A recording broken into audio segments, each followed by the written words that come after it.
प्राकृत एक सिंगल भाषा है और संस्कृत का एक डेरिवेटिव है।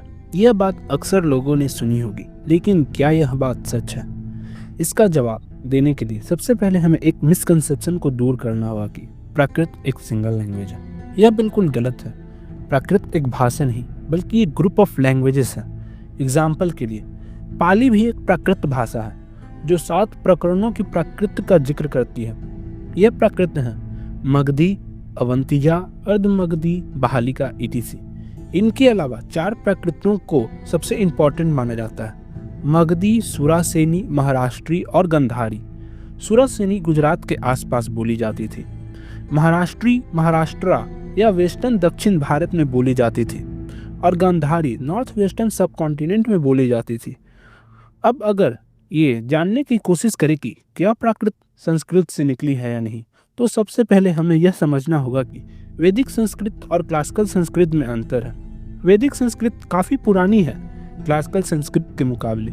जब हम वैदिक संस्कृत की बात करते हैं तो हम ऋग्वेद के मंत्रों वाली संस्कृत की बात कर रहे होते हैं। जब हम प्राकृत भाषाओं की उत्पत्ति को स्टडी करते हैं तो हमें ऋग्वेद के मंत्रों में कुछ प्राकृतिक तत्व मिलते हैं। इससे यह कहा जा सकता है कि जब यह वैदिक मंत्र रचित हो रहे थे तो तब 2 अलग अलग लैंग्वेजेस ग्रुप मौजूद थे।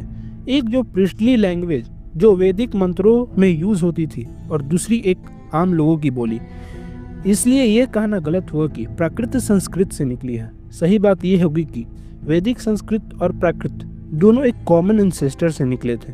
इसका मतलब ये भी है कि प्राकृत क्लासिक संस्कृत से काफ़ी पुरानी थी। एक और इंटरेस्टिंग बात यह भी है कि प्राकृत में लिखी गई इंस्क्रिप्शन पहली रीडेबल इंस्क्रिप्शन थी, जबकि पहली Sanskrit inscription Junagadh inscription of Rudra दमन है जो 150 AD की है। यानी पहली संस्कृत इंस्क्रिप्शन 150 AD की है, जबकि सबसे पुरानी Prakrit inscription around 3rd century BC की है। दोनों इंस्क्रिप्शन में लगभग 400 सालों का डिफरेंस है।